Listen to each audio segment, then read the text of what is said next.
আসলে বাটপারি কোথা থেকে হচ্ছে বা কিভাবে হচ্ছে আসলে আমরা একদম অবাক হয়ে যাচ্ছি। ইতিমধ্যে একটা নিউজ হয়তো আপনারা শুনতে পাচ্ছেন যে মুগ্ধ যে ছেলেটি বলেছিল যে পানি লাগবে পানি লাগবে, তার এই ভিডিওটি কিন্তু গোটা দুনিয়ায় কিন্তু আপনার ভাইরাল হয়ে যায়। কিন্তু এখন প্রশ্ন হচ্ছে, হঠাৎ করেই কিন্তু সোশ্যাল মিডিয়ায় ভাইরাল হচ্ছে যে সে মারা যায়নি।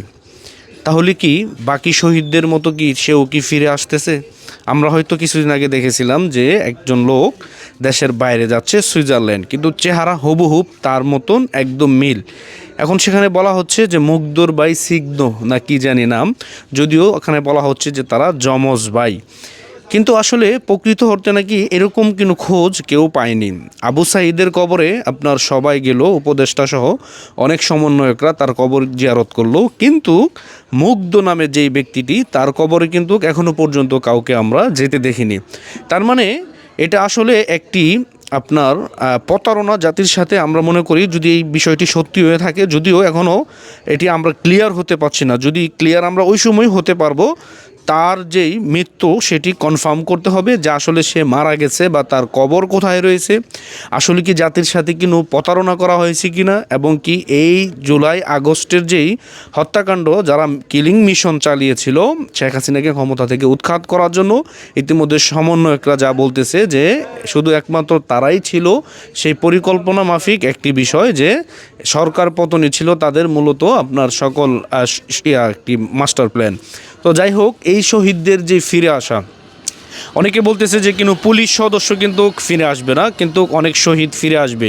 আসলে এই কথাটার যে জঞ্জাল সেটি এখনও কেন রয়ে গেল, এবং কি এই কথা আমরা কিভাবে বুঝবো যে আসলে সে শহীদ হয়েছে বা সে মারা গেছে, বা তার কবর এখনও পর্যন্ত কাউকে আমরা জিয়ারত করতে দেখিনি, বা কেউ তার কবরে গিয়ে ফুল দিয়ে শ্রদ্ধাও জানায়নি। ইতিমধ্যে আমরা জানি যে একজন লোক সুইজারল্যান্ড চলে গেছে, তার ছোট ভাই সিগ্ধ, কিন্তু আসলেই কি সিগ্ধই কি মুগ্ধ কিনা সেই বিষয়টা কিন্তু আমাদেরকে ভাবায়। এজন্য বলবো, যারা অতি আবেগে অতি লাফালাফি করেছেন এই আন্দোলনকে কেন্দ্র করে, আপনারা অবশ্যই সাবধান হয়ে যান। কারণ এটি যে অনেক বড় একটি মাস্টার প্ল্যান ছিল তাদের, প্রত্যেকটি জীবনের মূল্য তারা 30 লক্ষ টাকা করে বাজেট করে তারা যে এরকম একটি প্রোপাগান্ডা যে তারা চালিয়েছে, এটি আসলে বলার কোনো অবকাশ রাখে না।